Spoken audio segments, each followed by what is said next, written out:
Hey everybody, how's it going?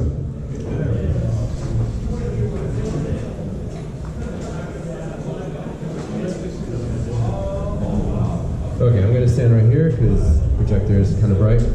So my talk today is using Pareto's principles to secure AWS accounts using service control policies. So a little about me. I love AWS. I've embraced it for at least probably 5-6 years now. I knew that it was going to be the thing, so kind of just jumped all in it. And I run a consultancy that helps CTOs or security-minded CTOs get their security up to speed. I also am really into coffee. So this is my coffee set at home. It drives my wife crazy, but I can talk about single origin coffee and brewing methods all day long. So a little OPSEC leakage there. If you want to get to me, you can tempt me with coffee. I also have a podcast called Getting Into InfoSec, and what I do there is I interview folks on how they got into the field so that others looking to get into the field can also be encouraged and learn from their experience and kind of save some time. And I also wrote a book, so if you were to sit down with me with coffee, and I were to tell you, how to get in from zero, this would be everything I would say, frankly. And I'm also really into Hawaiian shirts, so if you see me on a Friday, I like wearing Hawaiian shirts. I think it's really important to keep it lively. And I'm really excited about Picard, so coming up. So I might throw some Star Trek references here and there. Okay, so a little bit of a survey. How many folks here have AWS accounts, like 10 or less accounts, or run or manage 10 or less? Okay. And then how about 25 accounts? Okay, great. And then 75 or more accounts? Okay. So this talk is it's geared to take advantage of AWS organizations, and when you have a lot of accounts, you want to take advantage of AWS organizations that run SCPs at the organization level. So a little primer, what's Pareto's principle? The idea is that you want to make 20% effort to have 80% results. So 80-20 rule. If you ever heard the 80-20 rule, it's actually called Pareto's principle. So a show of hands, who here has an AWS account? Okay, great. Great, okay, cool. So, common cloud security issues. I wasn't sure of the audience, so I'm just going to go over this. Some of you might know this or not, but let's go over it. So IAM, for example, so many times there's keys in source code, so that's a common issue. All you need is a key. Permissions are tied to these keys, and so a lot of times developers are lazy or don't know and may put keys in source code. Also, adding a lot of permissions to an instance. So yes, you might be using role-based access, which is great, but then the role itself might have EC2 star, IAM star. Now, I've actually seen this out there, so that's kind of problematic. Storage, a lot of leaky buckets. We've heard about S3 buckets. I'll talk about that a little bit later. And logging, so lack of logging. And the thing is with the cloud, the cloud is, everybody embraces it and thinks this is what everybody thinks of the cloud. Right? I'm going to be able to do this, and you're essentially giving a lot of power in the hands at a keystroke or from the CLI with not really, whole data centers globally, not knowing like what's necessary, and you kind of end up with this in a way. So. That's the power of cloud. So we kind of as security professionals, we want to help guide folks and kind of get them to curtail it. So leaky S3 buckets. Well, somebody actually created a GitHub page of all the S3 bucket leaks that have been out there, right? Even GoDaddy, a salesperson leaked a lot of information. FedEx, a lot of companies. So I don't need to go into it, but if you look at it, this is as of last year, 9 billion pieces of data. So we don't need a reminder on why S3 buckets are bad. On leaking S3 buckets. So let's talk about IAM. IAM is the new perimeter, right? I think we could all agree in the cloud space, IAM, it used to be the network, but IAM is really the new perimeter. So with a security access key and secret key like this, and any permissions tied to it, you can do whatever you want. So we want to stay away from this. Now, who here knows about code spaces? Who's here? Okay. So code spaces was a company that offered rock solid, secure, and affordable GitHub hosting. Okay? So if they say it's rock solid and secure, then it must be, right? So this was their website as of, this was their website when they were in production. This was what their website a couple days later. So that was their website on June 14th. This was the 17th. What happened was someone had the root keys of the company leaked online, and this attacker went and just terminated all their instances and their backups and everything. So they're just gone. And so literally the company went out of business overnight. And so this was what their webpage looked like on the 17th, or a couple days later. And in summary, this is what they said. So everything was deleted. So this is why IAM is really important. Okay, so why AWS organizations and SCP? Well, so a little background. This talk is really to raise awareness. It's not like it's not rocket science, right? But there's a lot of folks that are not taking advantage of this. And so it's really to kind of just increase awareness. Because, again, it's where you can just deploy a few lines and kind of get everything set up, and with only a few lines of code, you can really secure a lot of AWS accounts. So that's the idea. And you want to have it as a guardrail. We're not going to go through all the security best practices. You're not going to be super secure from just this, but it really helps make your job a lot easier. So here's a little overview. Say you have multiple accounts, and you have them organized according to AWS's well-architected framework. Okay, so you have a security account, a log archive, a networking account, shared services, and then developers may have their own accounts or not, and then your production and your pre-prod and your staging, things like that. So, and God forbid, maybe you still have a data center, I don't know. So,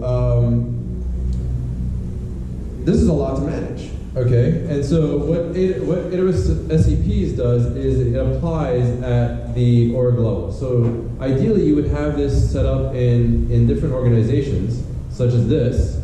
Okay, so you've taken your accounts and now you've applied some sort of logical separation to your accounts to say, okay, it's dev, test, prod, and you're creating OUs, and you can have sub-OUs.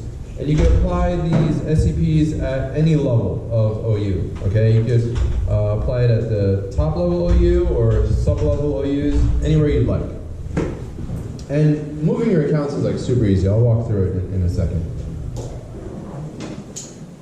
And so here's really a playbook of what you would want to do if you don't have AWS organizations and SCP set up. Okay, you want to create a master account with no resources, create the organization, enable all the features, create OUs, and then move those accounts, and you're literally just dragging and dropping, and then enable policies. I'll go through all this in the next few slides, but this is really everything, my whole talk on one side. Then set up logging, because that's a best practice, so centralize your logs, and then start applying the SCPs that we're going to go through. Okay, really important, do not apply resources or do not apply SCPs onto your master account, okay? The whole reason you have to migrate is usually you start off with your master account and your master account has resources. And so you have to go through this whole headache because it's just a rule. Okay, so if you apply SCPs to your master account, you can lock yourself out. It's just, you get this kind of feedback loop. So your master account, you want it to be no resources and just really pristine from there. So it's really bad.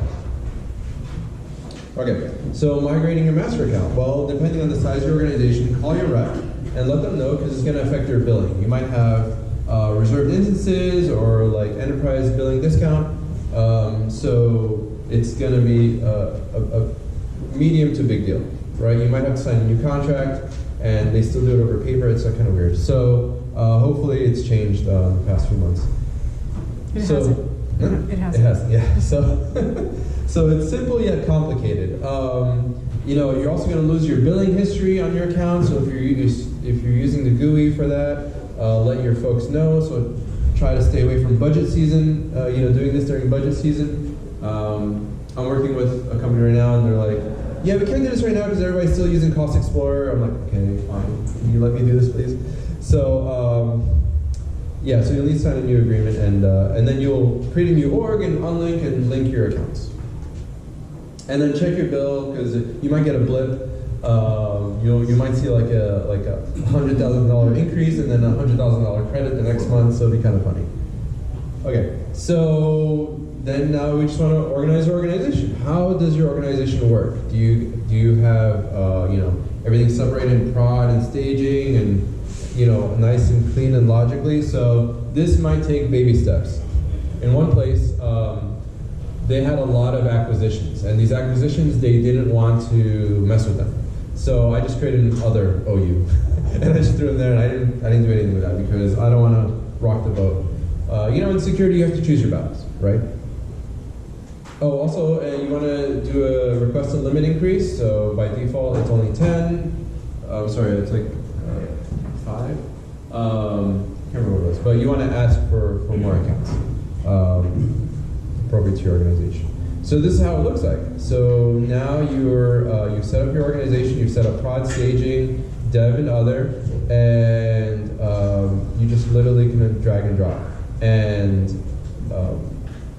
then you have your root account. You can have multiple OUs. So the OUs I think can apply to 3 or 5 levels deep. The documentation online, and then just enable it. Yes, there's nothing wrong with doing it. Just click enable. You're not doing anything yet. You don't have any SCPs, so it's okay. All right, now we're ready to apply SCPs. I'm glad someone's getting the card jokes. So. Okay, something to know. You know, SCPs take effect immediately, so please test appropriately. Don't do this on a Friday afternoon. Okay, it's not a good idea. So test on your own test account.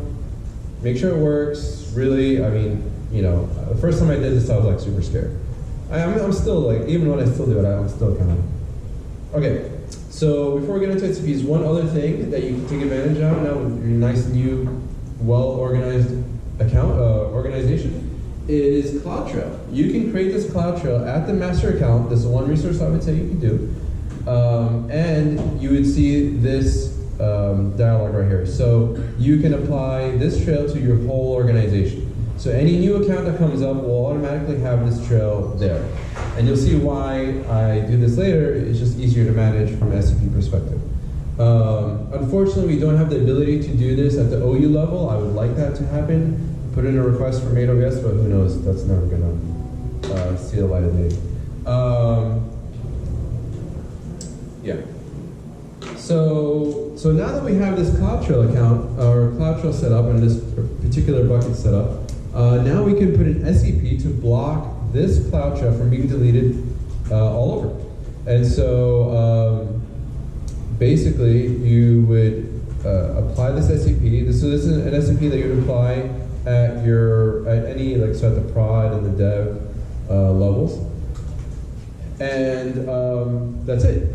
Have these, you know, it's like what is this, like 6 lines, and this would prevent someone from deleting your CloudTrail. So this is super important to have.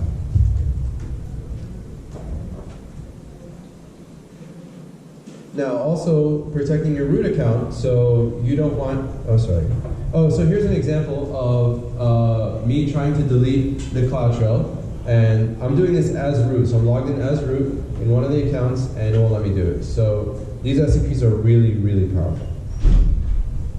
I know we're open to taking questions. This is not going to be like a whole 45-minute talk, so I'm open to questions throughout, so feel free, and I'll leave a lot of time at the end for questions. So VPC flow logs. So also, again, protecting your logs. You want to have VPC flow logs set up. here's an example SCP to protect those log groups. You can tune it to your liking, of course. I don't know which water is mine. That's yours. This one? Thanks. So, okay, limiting your regions. I like this one a lot. So, you know, your production probably only runs in US East, maybe US West 1, but it doesn't run in Asia Pacific, it doesn't run in EU, it doesn't run in Ohio. So, you know, if an attacker were to get into account, the first thing I would do is create a resource or create EC2 instances somewhere that you don't check, right? So we want to stop that.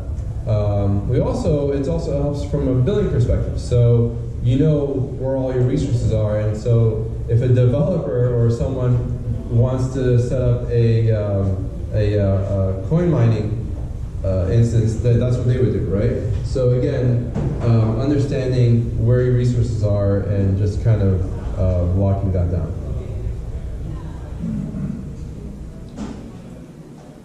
Now this might break some of your monitoring because what I'm doing here is denying EC2 describe all over, except for these regions. So if you're relying on this API, then it might break some of your tools. And you can see here, this is me trying to launch something in a region outside of US East 1 and 2, West 2, and it's not working at all.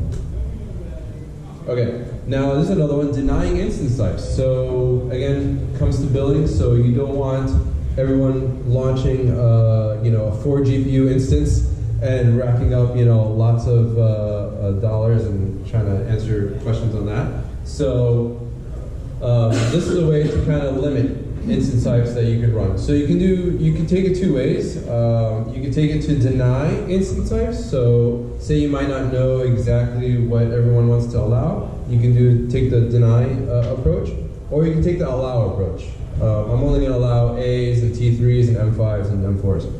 Now, another way you can save money is by allowing only like the latest generation instances. So a T3 is cheaper than a T2.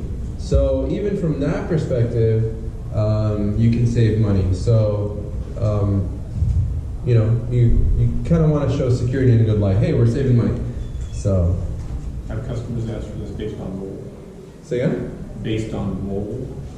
Instance type based on role? You mean can we customize it based on the role? Yes. I don't think so. We could put a condition. Or an OU, so you could say dev gets this and prod uses this. Yeah, maybe there might be a condition actually that you can apply if IAM role is this. Yeah.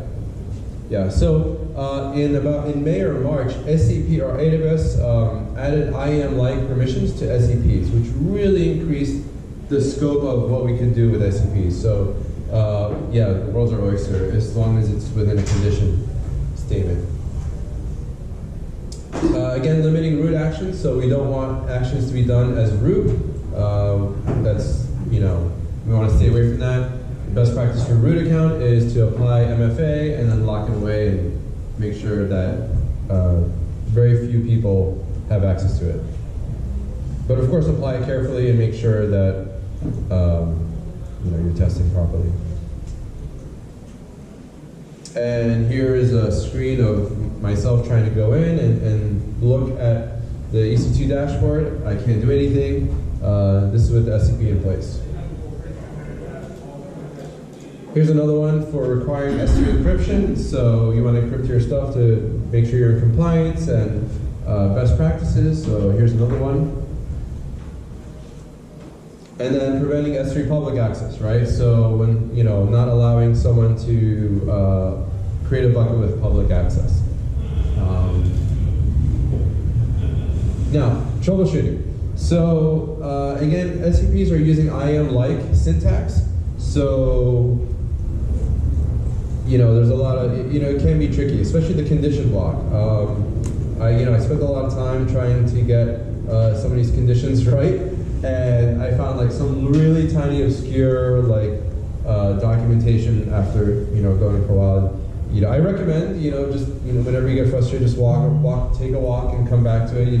Let that subconscious do the processing. But this is an example of trying to do the condition box. So if you look here, this was where I was kind of like where that was helpful. Also, knowing some of the little nuances of AWS.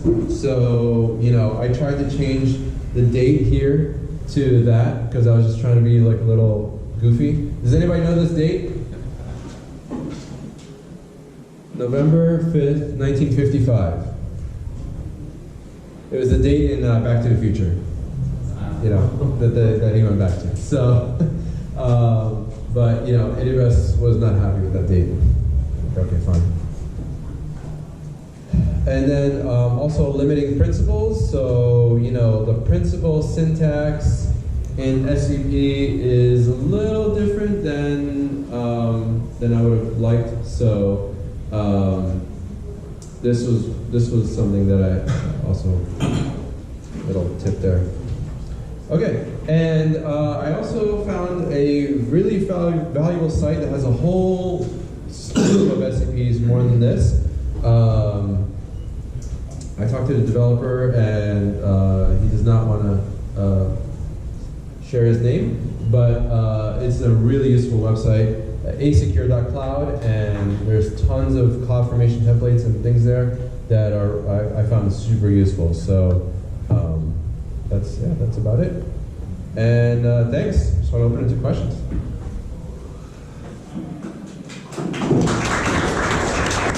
Thank you.